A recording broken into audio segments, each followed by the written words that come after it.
Soy Marcos Aimar, he venido a presentar mi novela Hendaya, una novela sobre el bilingüismo, sobre la identidad, editada por la editorial Siruela y que ha ganado el 16º premio de novela Vargas Llosa.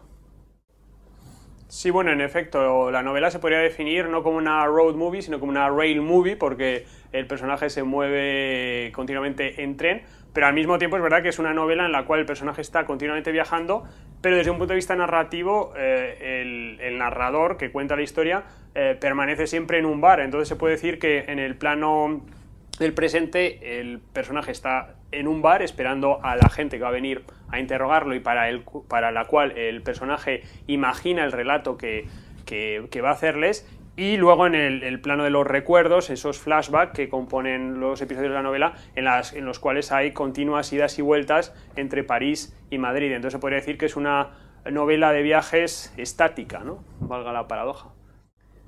Claro, esa es una frase importante y añade: las fronteras no se ven, y mejor, porque si se vieran sería algo muy feo, ¿no?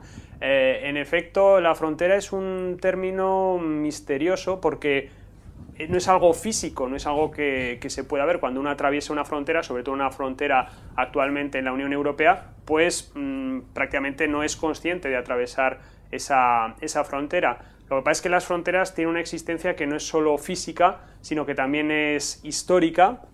La frontera, por ejemplo, entre España y Francia es una de las fronteras más antiguas que existen entre dos estados-nación y tiene una carga histórica tremenda. La cantidad de exiliados españoles que la han atravesado en condiciones muy precarias a lo largo de los siglos pues es muy impresionante. Entonces tiene una existencia histórica y tiene una existencia también simbólica. Marca la separación entre dos idiomas y dos culturas. Entonces el personaje de mi novela, Jacques Munoz, es alguien que, como reza el epígrafe de la novela, tiene la frontera dentro de sí mismo y entonces pues intenta cruzar esa frontera sin conseguirlo nunca. Y al final de la novela, bueno, él se da cuenta de que quizás su patria no esté ni en Francia ni en España, sino que sea la frontera, ¿no? La frontera también se puede convertir en un lugar habitable, en una patria, ¿no?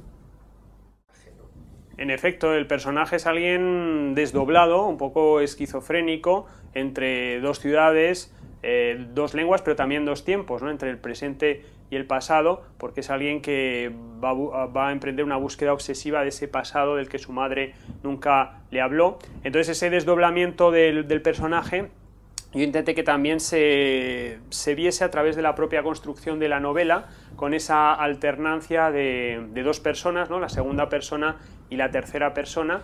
Este personaje de Jacques está en el bar pensando en la historia que va a contarle a los desconocidos que van a venir a interrogarlo, y habla de sí mismo en tercera persona, ¿no? Es una manera pues de mostrar ese alejamiento que siente el personaje hacia sí mismo, porque es alguien que nunca ha sido capaz de asumir su identidad, ¿no? Que en cierto sentido permanece extranjero a sí mismo. Sí, bueno, lo fascinante de la literatura es que uno puede construir un personaje aparentemente muy alejado de uno mismo, y afortunadamente mi vida se parece poco a la de Jacques, si no probablemente no estaría aquí, pero al mismo tiempo este personaje, que no se me parece mucho en tantos aspectos, sí que refleja muchos conflictos y preguntas que yo me he hecho a lo largo de estos más de 10 años en el extranjero, porque cuando uno está en el extranjero, pues una de las cosas más perturbadoras que ocurren es que uno siente cómo empieza a alejarse de la propia lengua y de la propia cultura, algo que hasta entonces uno consideraba tan propio como pueden ser los brazos o los ojos, y que de repente, bueno, se convierte en algo que se aleja. Entonces, para alguien que quiere ser escritor, resulta muy perturbador decirse, bueno, es que si sigo así yo puedo acabar como estos personajes que hablan esa especie de frañol, porque uno empieza a decir, por ejemplo, trabajos, ¿no? En lugar de obras, ¿no? En la calle, y dice, bueno, si no tengo cuidado puedo acabar hablando un idioma híbrido, un idioma extraño. Entonces, en un primer momento esa situación produce angustia, pero también es verdad que con el tiempo uno se da cuenta de que también puede ser interesante literariamente, y eso es lo que he intentado con Hendaya, es transformar ese miedo a perder la lengua materna en material literario y yo creo que esa posición un poco en las afueras del idioma pues puede dar lugar a obras literarias muy, muy originales.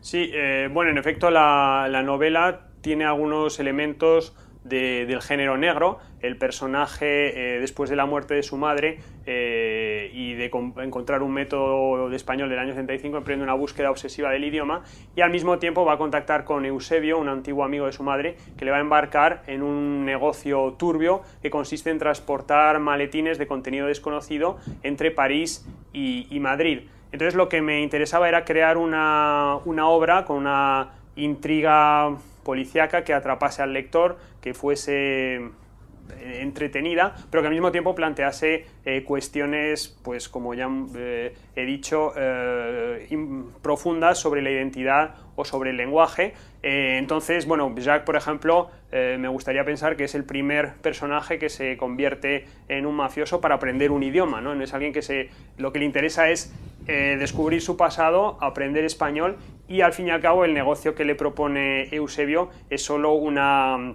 oportunidad para viajar a Madrid y conocer más acerca de su propio pasado. Entonces me interesaba jugar con algunos elementos de la novela negra, pero transformándolos, ¿no? En general en la novela negra el lenguaje suele ser un poco instrumental, invisible, al servicio de la trama. En cambio aquí el lenguaje es quizás el protagonista principal.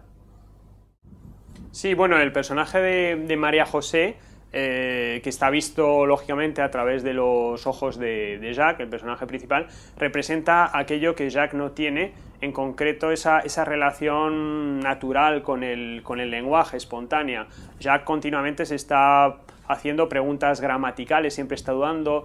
Por ejemplo, le pregunta a María José, pero bueno, ¿cuál es exactamente la diferencia entre amé y he amado? Y María José dice, pues no sé, pregúntaselo al grillado que inventó el español, ¿no? Es decir, ella no se plantea este tipo de preguntas porque para ella el lenguaje es algo natural, y a Jacques le fascina, bueno, su manera de utilizar expresiones muy, muy castizas, muy idiomáticas, que él no conoce. Entonces, bueno, se puede decir que es una historia de amor, pero es una historia en la que se combina pues la atracción sentimental o sexual con la fascinación lingüística, ¿no? Y eso es algo más original, yo creo, cómo esta relación se construye a partir también de una atracción lingüística. Bueno, a mí me da la sensación de que actualmente entre España y Francia hay un intercambio cultural bastante fluido, es decir, que los principales escritores españoles están traducidos en Francia y viceversa. Entonces, creo que son dos países que, a pesar de los conflictos que haya podido haber en el pasado, actualmente pues se llevan bastante bien y no hay conflictos. Hay que decir que el español es de lejos la segunda lengua extranjera más enseñada en Francia, después del inglés. También a consecuencia de esta emigración bastante masiva entre España, de España a Francia, que hubo a raíz de la guerra civil y en la posguerra, pues hay muchos vínculos entre España y Francia, muchas familias con miembros españoles. Entonces yo creo que hay un interés por la cultura y la literatura españolas, bueno, siempre minoritario, por supuesto, pero creo que en ese sentido, bueno, las relaciones son bastante fluidas, y me da la sensación de que lo que se traduce en España pues refleja bastante bien la literatura francesa de la actualidad y viceversa. Bueno, pues yo creo que quizás el que más éxito ha tenido es probablemente Enrique Vilamatas. Hay un auténtico furor vilamatiano en Francia, sobre todo a raíz de la publicación de Bartleby y compañía. Entonces es un escritor muy, muy valorado en Francia, como también lo es, aunque quizás algo menos, Javier Marías. Entonces yo creo que a nivel de prestigio esos serían los dos autores más reconocidos en Francia, pero también pues Zafón tuvo mucho éxito en Francia, con lo cual, bueno, están representados autores más literarios y autores más comerciales.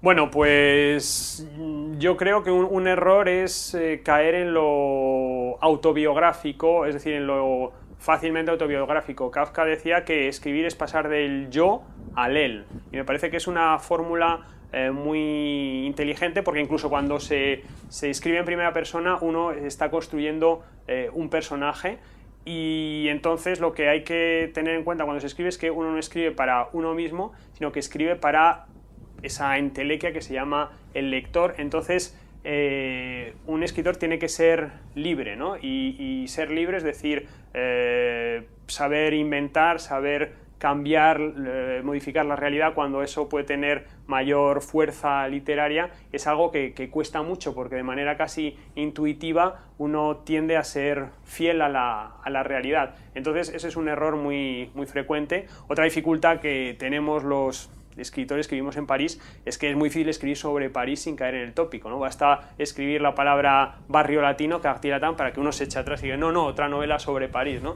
Entonces, otro error de los escritores que llegan a París es escribir demasiado sobre París y caer en el tópico de París, que es muy peligroso, ¿no?